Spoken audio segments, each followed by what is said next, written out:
The day I discovered that the Meadowbrook HOA had banned sledding on the hill behind my property was the same day I realized just how much power these people thought they had.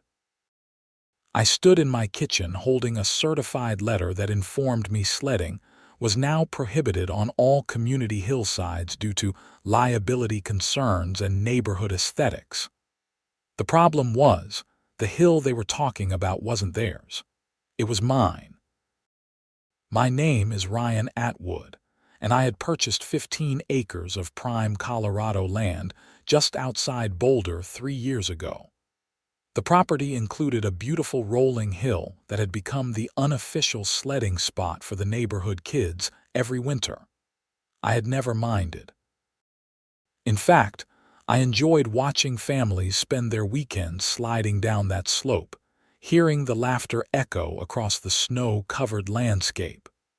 It reminded me of my own childhood in Vermont.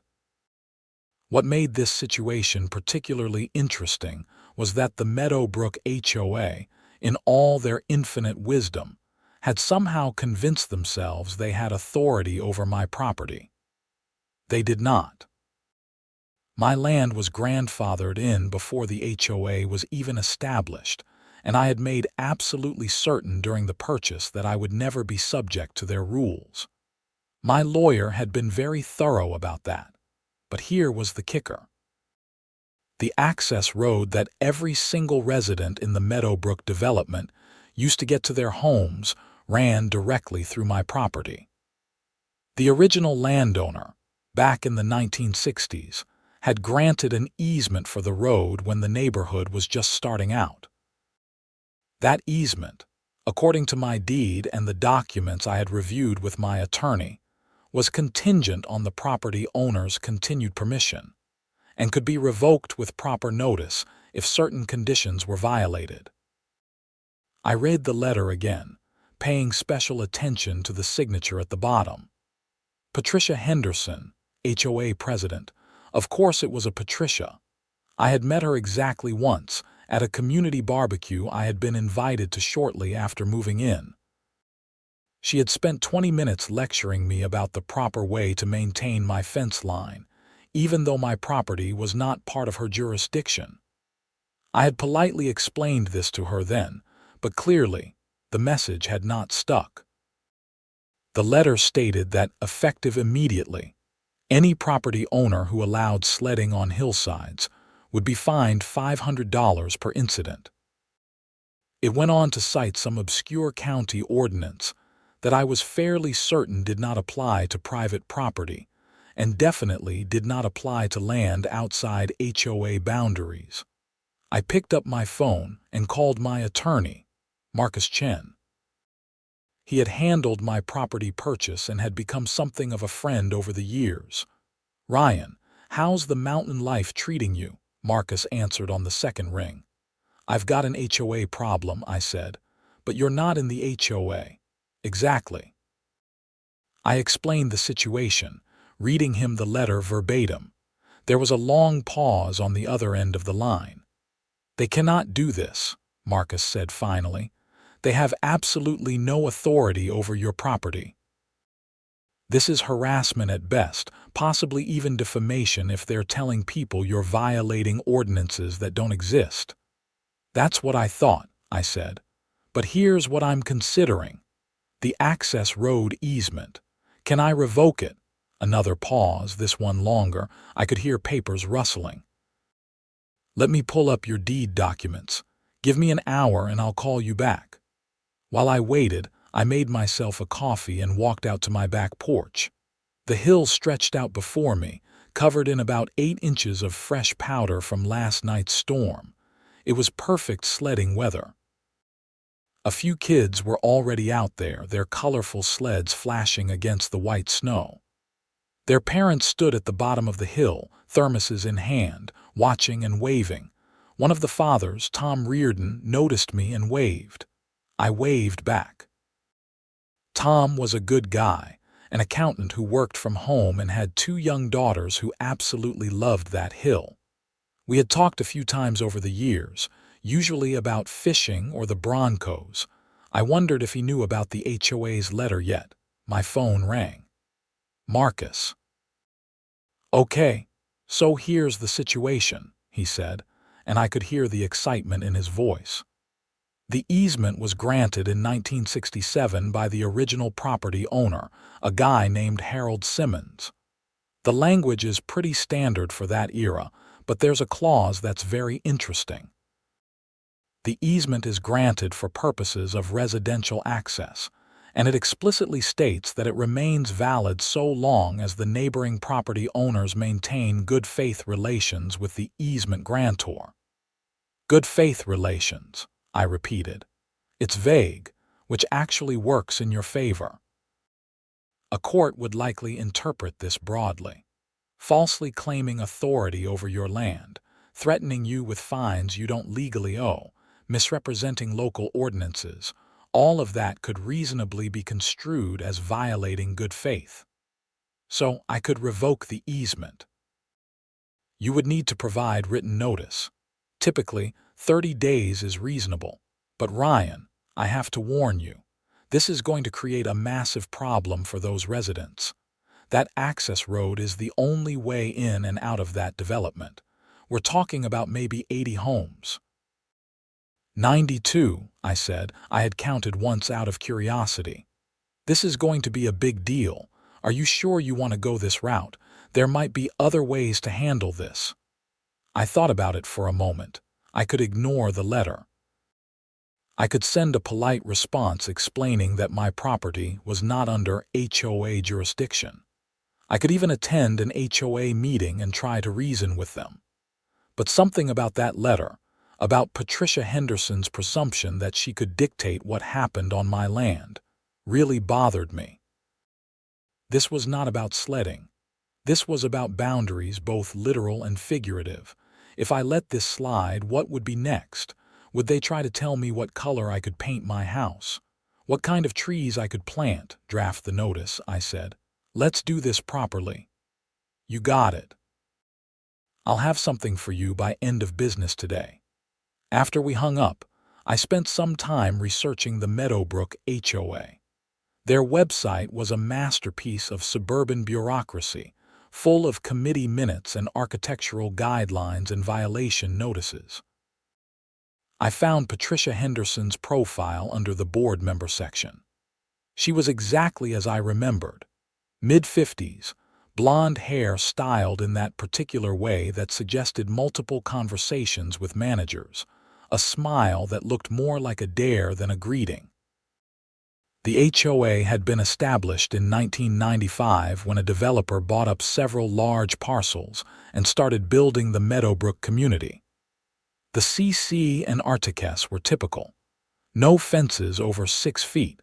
No trucks parked in driveways overnight. Grass must be maintained between 2 and 3 inches in height during growing season. Holiday decorations must be removed within 10 days of the holiday. The usual nightmare fuel of petty restrictions that people somehow agreed to when buying their homes. What struck me as I read through their meeting minutes was how often my property came up. Not by name, but by implication. There were multiple references to adjoining non-member properties and discussions about extending HOA standards to surrounding areas for community cohesion. In one particularly bold meeting from 6 months ago, there had been a motion to explore legal options for incorporating grandfathered properties into HOA membership. They had been planning this. My email dinged. Marcus had sent over the draft notice. It was beautifully written, formal but clear. It referenced the specific clause in the easement agreement, cited the HOA's letter as evidence of bad faith, and provided notice that the easement would be revoked in 30 days unless the violation of good faith was remedied to my satisfaction.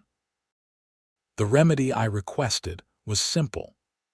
A written apology acknowledging that my property was not subject to HOA authority, a retraction of the sledding ban as it applied to my land, and a formal agreement that the HOA would cease all attempts to regulate or control my property. I signed it, had it notarized at the UPS store in town, and sent copies via certified mail to Patricia Henderson, the HOA board, and every single homeowner in the Meadowbrook development. I wanted everyone to know exactly what was happening and why. Then I waited. The first response came 2 days later, not by mail but in person. I was in my garage working on my truck when a silver Mercedes SUV pulled into my driveway. Patricia Henderson emerged wearing yoga pants and a North Face jacket, her face already arranged in an expression of righteous indignation. "Mr. Atwood," she called out as she approached, "we need to talk about this absolutely ridiculous notice you sent." I set down my wrench and wiped my hands on a rag. "Mrs. Henderson, did you receive the certified letter?" "Of course I did.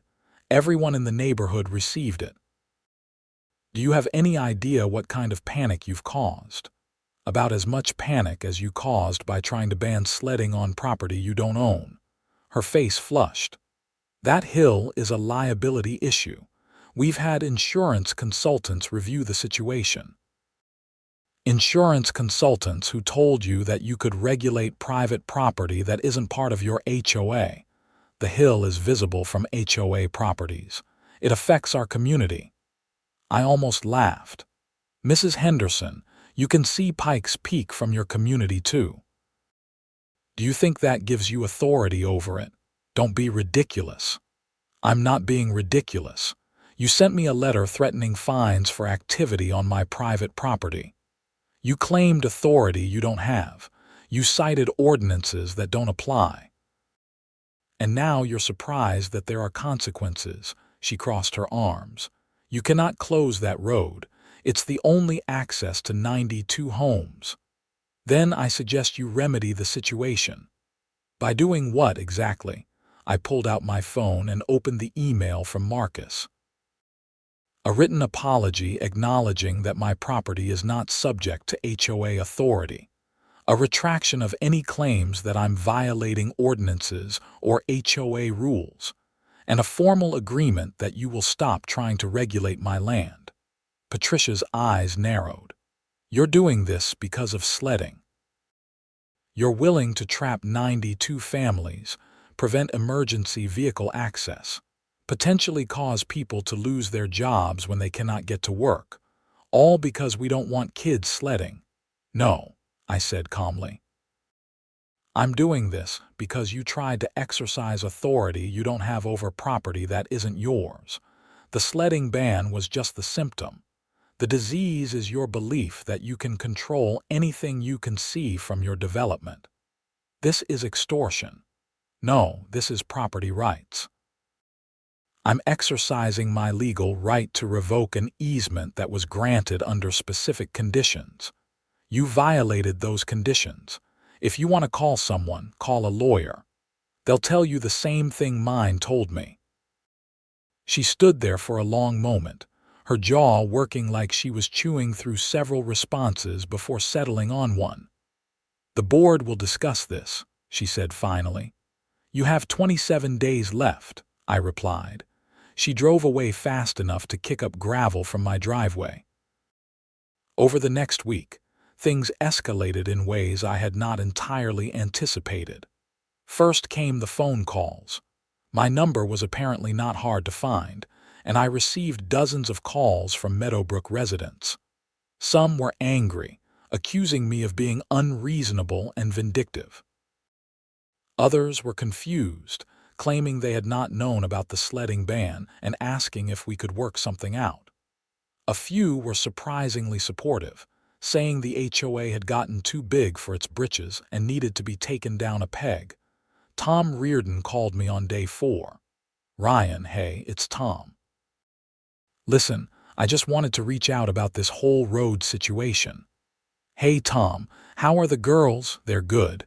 Confused about why we might not be able to leave our house soon, but good." He paused. "Look, I get it. Patricia sent out that insane letter and she had no right. Most of us had no idea she was even doing that.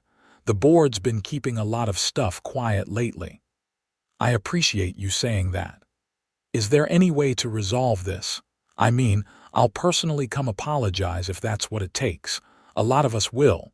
Patricia doesn't speak for everyone. I had been expecting this.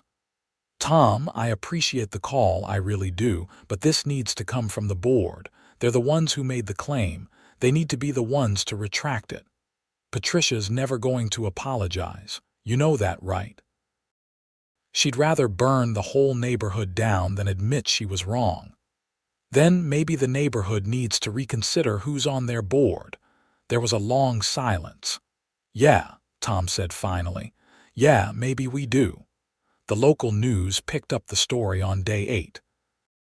A reporter from one of the Denver stations drove out to interview me. I kept my answers simple and factual. The HOA had tried to regulate property they did not control. I was exercising my legal rights. I had offered a clear path to resolution, and the HOA had refused. They also interviewed Patricia, who painted me as a villain holding the neighborhood hostage. She claimed I was being unreasonable, that the sledding ban was for safety, that I was risking lives by threatening to close emergency access. The story got picked up by a few national outlets, which I had not expected. Apparently, man closes road in HOA dispute was the kind of feel-good underdog story that people loved. My phone started ringing with interview requests from morning shows and podcasts. I declined most of them. This was not about fame. It was about principle. On day 12, I received a visit from the county sheriff. Deputy Martinez was a young guy, probably early 30s, and he looked uncomfortable as he stood on my porch. "Mr. Atwood, I need to talk to you about the access road." "Come on in," I said, leading him to the kitchen. I offered coffee, which he accepted. "I've been getting calls from residents about the road closure," he said. "I want to make sure I understand the situation correctly." I walked him through everything. The letter, the easement terms, the legal notice. I showed him all the documentation. "So you have the legal right to close the road?" he asked. "According to my attorney, yes. The easement is conditional and the conditions have been violated." He nodded slowly. "The HOA is claiming this is a safety issue. They're saying you're blocking emergency vehicle access." "The road is still open for another 17 days, I said. "And it would remain open permanently if the HOA simply met my very reasonable requests." "Which are?" I showed him the list. He read it over and looked up at me with something like amusement in his eyes. "You want an apology. I want an acknowledgement that they have no authority over my property." "Yes. And they're refusing, so far." He drank his coffee and looked out the window at the hill, where a few kids were still sledding despite the supposed ban. "Mr. Atwood, off the record, I've dealt with the Meadowbrook HOA before. They called us out 6 months ago because someone painted their mailbox the wrong shade of black." He shook his head. "But on the record, I have to tell you that if you close that road and someone has a medical emergency, there could be serious consequences. Then I guess the HOA better make a decision soon." He stood up. "For what it's worth, I think you're right. But sometimes being right doesn't matter as much as being practical."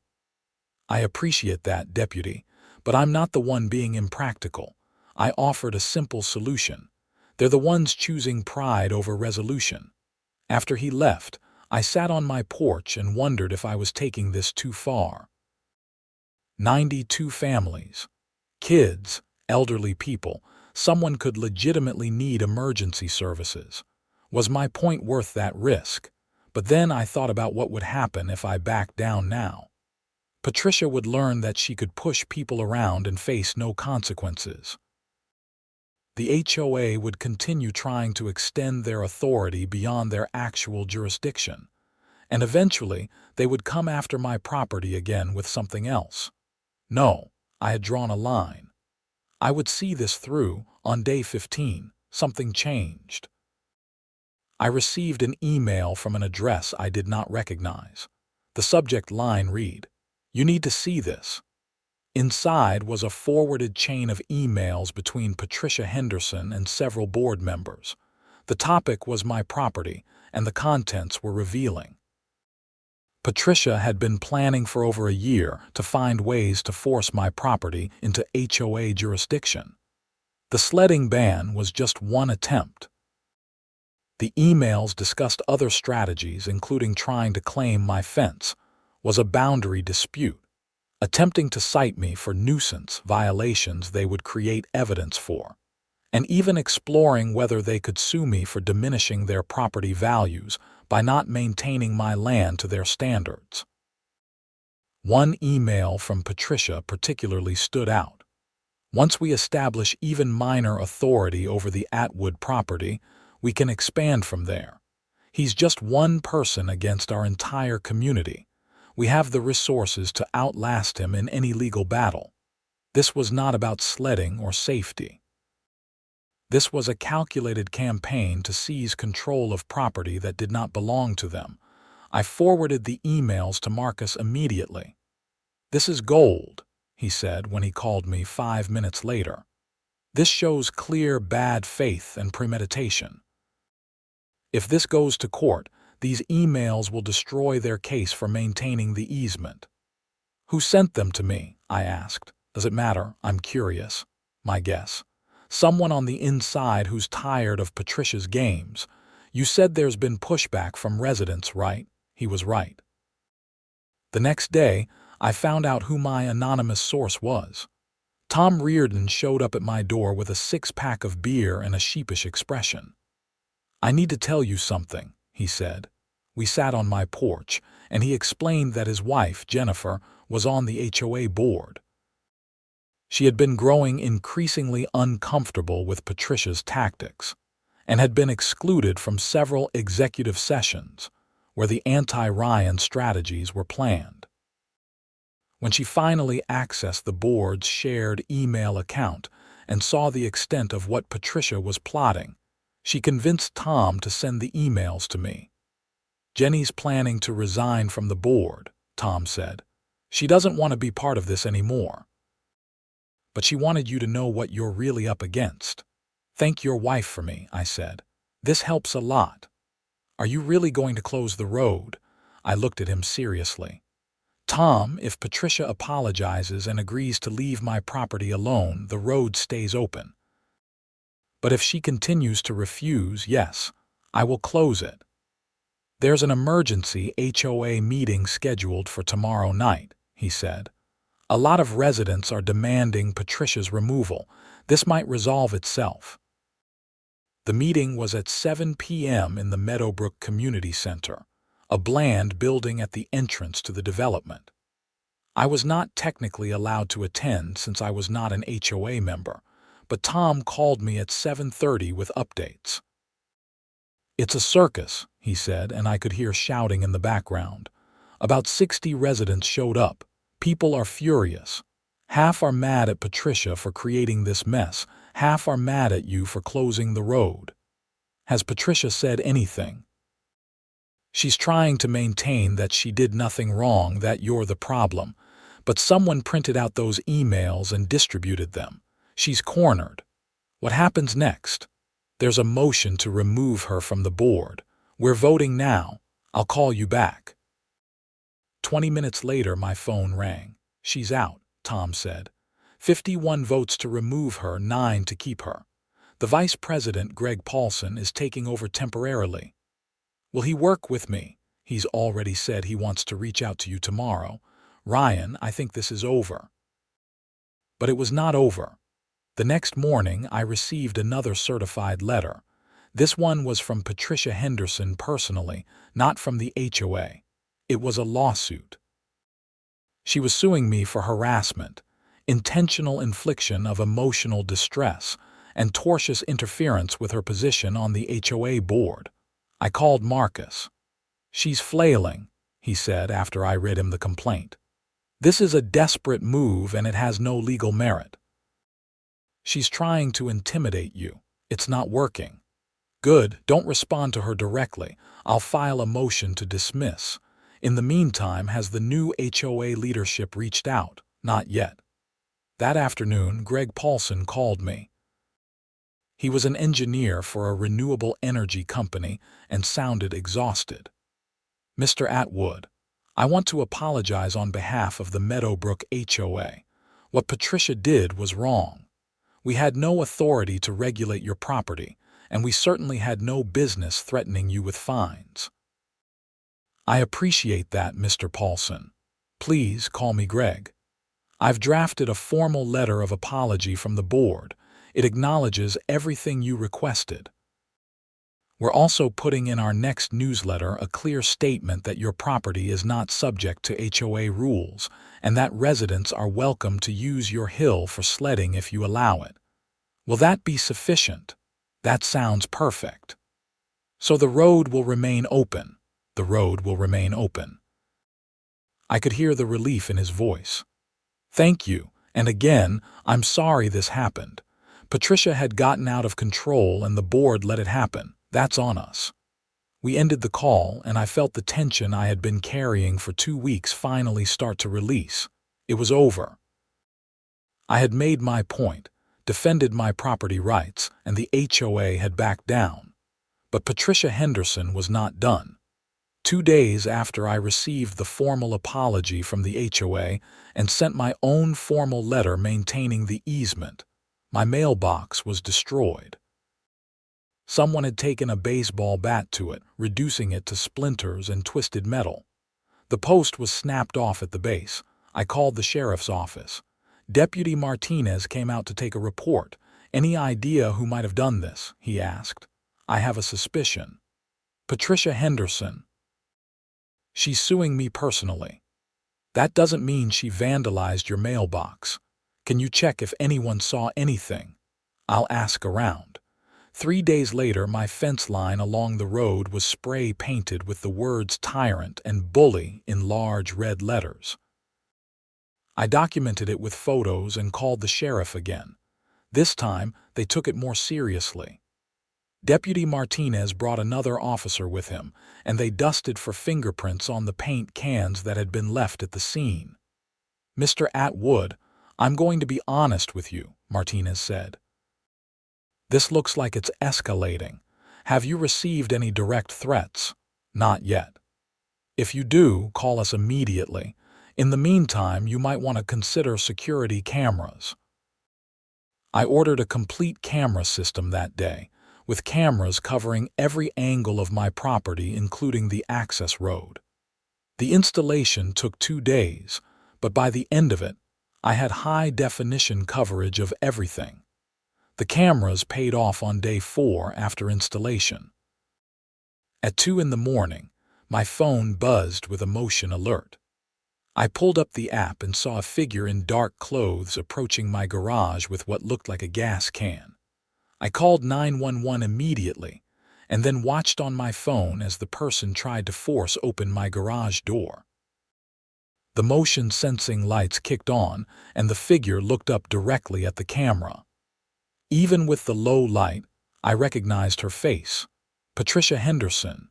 She ran back to her car and drove away, but not before the cameras captured her license plate clearly. The sheriff arrived 15 minutes later and I showed them the footage. Deputy Martinez's face was grim. That's attempted arson, he said. That's a felony. Can you arrest her with this footage? Absolutely. They picked up Patricia Henderson at her home 3 hours later. According to Tom, who seemed to have become my inside source for all neighborhood drama, she was still in her pajamas when they knocked on her door. She denied everything at first, but when they showed her the footage, she broke down. She was charged with attempted arson, vandalism, and destruction of federal property, the mailbox being a federal offense. The DA explained to me that attempted arson was a Class 4 felony in Colorado, carrying 2 to 6 years in prison and a fine of up to $500,000. I was shocked. I had expected maybe some community service probation. I had not wanted to ruin her life, but Marcus explained that I was not the one who had made these choices. She tried to burn down your garage, Ryan. Maybe your house. That's not a game. That's a serious crime that could have killed you. The local news picked up the story again, and this time the narrative was very different. Former HOA president arrested for attempted arson in property dispute was the headline. The comment sections were brutal. People who had initially been sympathetic to the HOA's position turned completely against Patricia. Her lawyer negotiated a plea deal. She pled guilty to attempted arson and criminal mischief in exchange for a reduced sentence. She got 2 years in county jail, 3 years probation, and was ordered to pay restitution for the damage to my property, including the cost of the security system. The lawsuit she had filed against me was dropped as part of the plea agreement. I attended her sentencing hearing, not out of vindication, but because I wanted to understand. I wanted to know what had driven someone to escalate a property dispute to the point of trying to commit arson. When the judge asked if she had anything to say, Patricia stood up. She looked smaller than I remembered, diminished somehow. "I was wrong," she said, her voice shaking. "I let my pride and my need to control things turn me into someone I don't recognize. I'm sorry for what I did to Mr. Atwood. I'm sorry for betraying my neighbor's trust. I let a disagreement about property lines consume me, and I made choices that I will regret for the rest of my life." It was the apology I had wanted weeks ago, but now it rang hollow. Not because I did not believe her remorse, but because it had come at such a terrible cost. The judge was not sympathetic. She pointed out that Patricia had held a position of trust in her community and had abused that trust repeatedly. She noted that attempting to burn down someone's home over a property dispute showed a level of disregard for human life that required serious consequences. Patricia was remanded to custody, and I left the courthouse feeling no sense of victory. This had spiraled so far beyond sledding and easements and HOA overreach. A woman was going to jail. Her family was going to suffer, all because she could not accept that she did not have authority over my property. In the weeks that followed, life slowly returned to normal. The Meadowbrook HOA underwent significant restructuring. They hired a professional management company to handle day-to-day operations and implemented new oversight procedures to prevent any single board member from having too much power. Greg Paulson wrote me a personal note thanking me for helping the community realize it had lost its way. The access road remained open, of course. I had never actually wanted to close it. I had just wanted to make a point about boundaries and respect for property rights. The hill behind my house became even more popular for sledding. Parents brought their kids up almost every weekend there was snow, and I often joined them, thermos of hot chocolate in hand.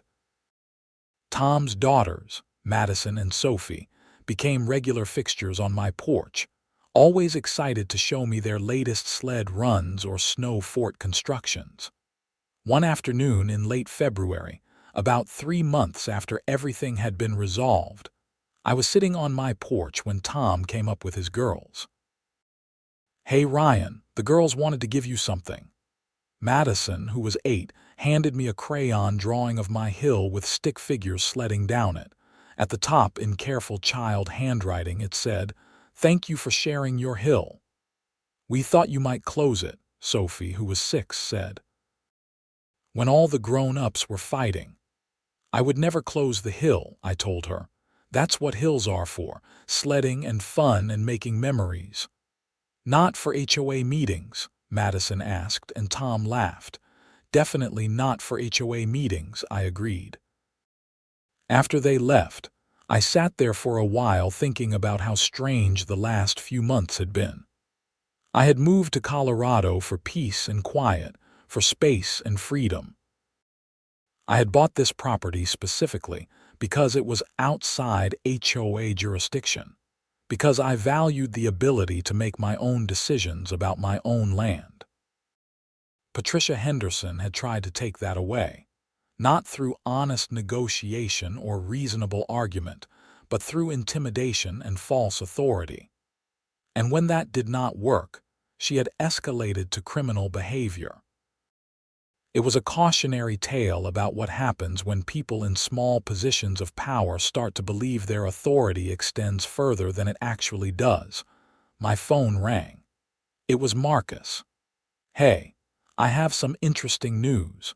Remember how Patricia's legal fees were being covered by the HOA's insurance?" "Yeah, the insurance company is suing the HOA. They're claiming that Patricia's actions were outside the scope of her duties as HOA president, and that covering her criminal defense violated their policy terms." "What does that mean?" "It means the HOA might be on the hook for about $200,000 in legal fees they thought were covered. It's going to be a mess." I felt bad for the residents. None of this was their fault, and now they would be paying for Patricia's actions through special assessments and increased HOA fees. "Is there anything I can do?" I asked. "Why would you want to help them?" "Because most of them are good people who just wanted to live in their homes. They didn't sign up for any of this." Marcus was quiet for a moment. "You're a better person than I am, Ryan. I don't know about that, but I don't want to see people suffer because their HOA president lost her mind. I'll think about it. Maybe there's an angle we can work." In the end, I wrote a letter to the Meadowbrook HOA board offering to testify on their behalf in the insurance dispute. I explained that Patricia had been acting outside her authority and against the wishes of the board when she engaged in her campaign against my property. My testimony, along with Jennifer Reardon's documentation of how Patricia had excluded other board members from her plans, helped establish that her actions were individual criminal conduct rather than official HOA business. The insurance company settled, agreeing to cover most of the legal fees in exchange for the HOA implementing better governance standards and oversight procedures. The residents ended up paying a one-time special assessment of about $500 per household instead of the multiple thousands they had been facing. Greg Paulson called to thank me. "You didn't have to do that," he said. "I know. But this whole thing was about doing what's right, not about punishing innocent people. The neighborhood won't forget this. You've become kind of a legend around here in a good way." I laughed. "I just wanted to sled on my hill and be left alone." "Well, you can do both now." Spring came to Colorado with its usual dramatic flair. The snow melted rapidly, turning my hill into a muddy mess before the grass emerged green and thick. I planted wildflowers along the slope, and by early summer, it was a riot of color. Kids still played on the hill, though now they rolled down it instead of sledding. The Meadowbrook families had started organizing weekend picnics on my property, always asking permission first, which I always granted. It became a little community tradition. These Saturday gatherings where people brought food and lawn games and just enjoyed being outside. I was invited to join the 4th of July planning committee, which I politely declined. I had no interest in getting involved in neighborhood politics, even friendly ones. But I did offer my hill as a viewing spot for fireworks, and about 50 people showed up with blankets and chairs to watch the show over Boulder.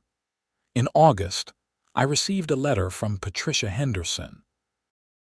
It was forwarded through Marcus since she was prohibited from contacting me directly under the terms of her restraining order. Marcus had reviewed it and determined it was appropriate to pass along. The letter was short and handwritten. "Mr. Atwood, I know I have no right to contact you or ask anything of you. My lawyer is forwarding this in hopes that you will read it. I have had a lot of time to think about what I did and why I did it. I was wrong.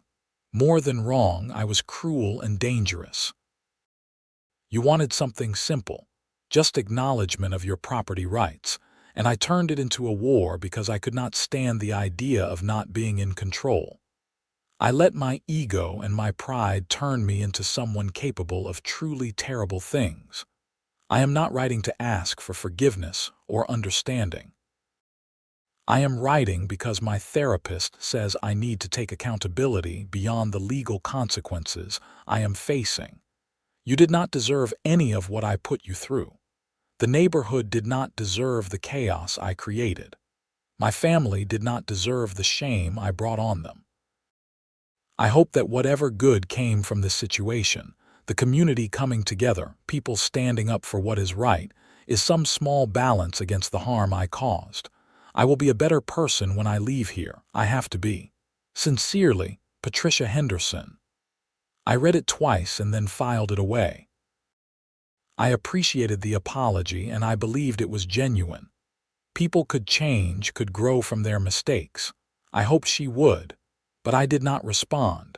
Some things were better left in the past. Fall brought new snow and with it, the return of sledding season. The first big snowfall came in early November, and by noon, my hill was covered with kids and sleds and laughter. I stood on my porch with my hot chocolate, watching families enjoy the hill, and thought about how strange this journey had been. I had bought property in Colorado to escape the complications of suburban life, only to find myself in the middle of the most dramatic property dispute I could have imagined. But standing there, watching the pure joy on those kids' faces as they raced down the hill, I knew I had made the right choices. I had stood up for my rights. I had drawn clear boundaries. I had defended my property without backing down. And in the end, everyone except Patricia had come out better for it. The HOA had reformed itself. The neighborhood had learned to question authority and demand accountability. Families had a beautiful place to make memories. My phone buzzed. It was Tom. "Hey, we're ordering pizza for everyone on the hill. You want in?" "Yeah," I said. "I'll be right down." I grabbed my coat and headed down to join the group. As I walked across the snowy hill, kids waved and parents called out greetings. I was part of this community now, not because some HOA said I had to be, but because I had chosen to be. That was the difference, I thought. Choice. Agency. The ability to make decisions about your own property and your own life without someone else imposing their will on you. That was worth fighting for. That was worth all of it. And as I sat on a blanket sharing pizza with Tom's family and watching Madison and Sophie race their sleds down the hill, I knew that sometimes standing your ground and fighting for what was right led to exactly where you were supposed to be. The road stayed open. The hill stayed free. And life in Meadowbrook went on, a little wiser and a lot more respectful of boundaries. That winter was one of the best I could remember. Not because of the snow, though there was plenty of it. Not because of the sledding, though that was wonderful. But because I had learned something important about community and respect, and the value of standing up for yourself. Sometimes the best thing you can do is draw a line and refuse to cross it. Sometimes saying no to unreasonable demands is the only way to get to yes on reasonable terms. And sometimes, the people who fight you the hardest end up teaching you the most valuable lessons about what you truly believe in. I never regretted sending that notice to close the road. Not because I wanted the road closed, but because it forced everyone involved to confront what actually mattered. Property rights mattered.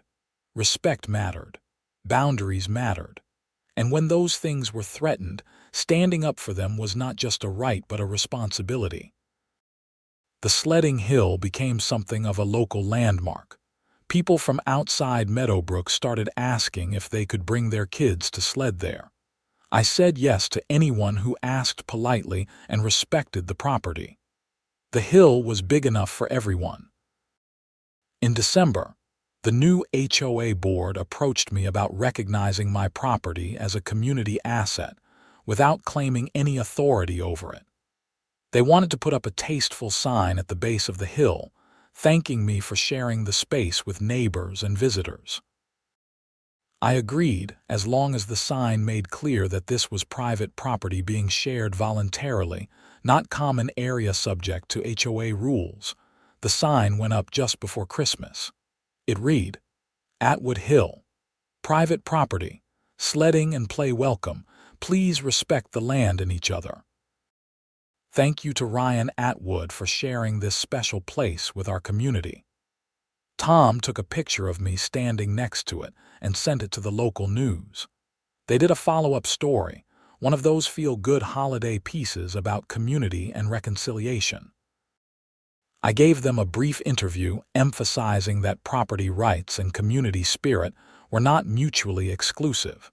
You could stand firm on your legal rights while still being a good neighbor. The two things were not in opposition. The story aired on Christmas Eve, and my phone exploded with messages. Some from people I knew, many from strangers thanking me for standing up to HOA overreach.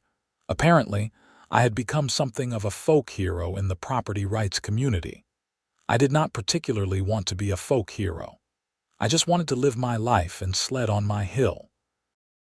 But if my experience helped other people understand their rights and stand up to unreasonable demands, then something good had come from all of it. Patricia Henderson was released from jail the following March, having served her sentence with good behavior. I heard through Tom that she had moved away from Colorado entirely, starting fresh somewhere in the Midwest where nobody knew her story. I hope she found peace and a new beginning. Everyone deserved that chance. The Meadowbrook HOA continued to function, but with a much lighter touch than before. The new board reduced the number of restrictions, focusing only on legitimate health and safety issues rather than aesthetic preferences. They stopped the harassment campaigns against minor violations. They started treating residents like adults capable of making their own decisions. It was remarkable what a little accountability could do. As for me, life went on. I kept working my remote tech job, maintained my property, and enjoyed the Colorado lifestyle that had drawn me here in the first place. The hill remained open. The road remained open. And the boundaries, both legal and personal, remained clear and respected. 3 years after the whole debacle started, Tom knocked on my door with some interesting news. "Hey, so the HOA is dissolving," he said. "What?" "We're voting to dissolve the HOA entirely." It turns out, after everything that happened, people realized they did not actually want to be micromanaged. We are going to convert to a voluntary neighborhood association with no enforcement power, just social events and communication. That is a big change. It is, but everyone's happier. Property values actually went up after we loosened the restrictions. Turns out people like freedom. I smiled. Imagine that. This never would have happened if you had just backed down, you know. If you had let Patricia bully you, the HOA would have kept getting worse. You forcing the issue made everyone reevaluate what we actually wanted from our community. I just wanted to sled on my hill. Tom laughed. Yeah, and you moved mountains to do it. Literally. After he left, I thought about that. I had not set out to change anything beyond my own situation. I had just refused to accept unreasonable demands on my property. But that one act of standing firm had rippled outward, forcing an entire community to reconsider how they governed themselves. Maybe that was the real lesson. Individual actions mattered. Standing up for your rights mattered. And sometimes, refusing to back down in the face of bullying created space for everyone else to breathe a little easier too. The hill was still there, rolling and green in the summer, white and perfect in the winter. Kids still played on it. Families still gathered on it. And I still stood on my porch with my coffee or hot chocolate, watching and remembering the day I decided that some lines were worth defending. The access road ran through my property, carrying families to and from their homes, open because respect had been established and maintained.